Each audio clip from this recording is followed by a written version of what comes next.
मुंबई उपनगरातल्या टॉप 9 बातम्यांचा आढावा घेऊया। मुंबईतील हवेचा स्तर आणखी खालावला। सरासरी हवा गुणवत्ता निर्देशांक 151 नोंदवला गेला। बोरिवलीपुरमध्ये 151 तर मालाड पश्चिम आणि माझगावमध्ये हवा गुणवत्ता निर्देशांक 205। प्रकल्पस्थळी वायू प्रदूषण नियंत्रण नियमाचं उल्लंघन केल्यास 20 लाखांपर्यंतचा दंड। एमएमआरडीएचा निर्णय, कठोर कारवाई होणार असल्याचा इशारा। एमएमआरडीएकडून वायू प्रदूषण नियंत्रणासाठी नियमावली तयार। सिडकोच्या 26,000 घरांच्या किमती सोमवारपर्यंत जाहीर होण्याची शक्यता। सूत्रांची माहिती, सिडकोच्या घरांसाठी 1 लाखाहून अधिक अर्ज। 2 दिवसांमध्ये मालमत्ता कर न भरल्यास दंडात्मक कारवाई करणार। मुंबई महापालिकेचा मालमत्ताधारकांना इशारा। महापालिकेच्या 2024-25 या आर्थिक वर्षाचा मालमत्ता कर भरण्यासाठी केवळ 2 दिवस शिल्लक।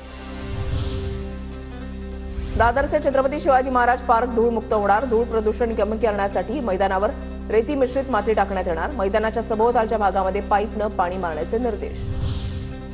हाजी अली जंक्शन इथल्या हिरापन्ना शॉपिंग मॉलमधील एका दुकानाला आग, शॉर्ट सर्किटमुळे आग लागल्याची माहिती।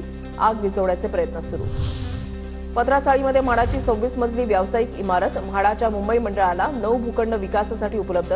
9 पैकी 4 भूखंडांवर 2394 घरं बांधली जाणार। राज्यामध्ये हवामान बदलामुळे डेंग्यूच्या रुग्णांमध्ये किंचित वाढ तर हिवतापाच्या रुग्णांमध्ये घट। हिवताप डेंग्यूमुळे मृत्यू होण्याच्या प्रमाणामध्ये लक्षणीय घट। ठाण्यामध्ये अंमली पदार्थ गुन्ह्यांमध्ये वाढ। वर्षभरात 654 गुन्हे दाखल तर 58 विदेशी नागरिकांना अटक।